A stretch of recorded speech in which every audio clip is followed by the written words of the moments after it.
এক বছর পরে চুল কাটলো, এক বছর না, ওই পূজায় কাটা হয়েছিল, এই পূজায় কাটা। Hey hello everyone and again welcome back to my mini blog. এই যে সুন্দর সুন্দর নেলসগুলো দেখছো, এটা বানিয়ে দিয়েছে আমাকে সুস্মিতা বর্মন। সুস্মিতা একজন makeup artist and also nail artist.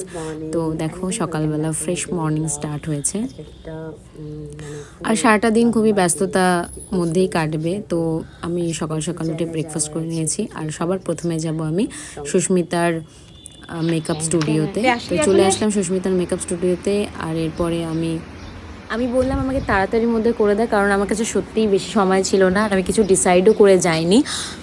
ও আমাকে খুব সুন্দর করে নিজের থেকে যা করে দিয়েছিল, এই আউটকামটা দেখে আমি তো খুবই খুশি হয়ে গেছিলাম। এরপরে চলে আসলাম আমি স্যালনে। স্যালন ছিল এরর।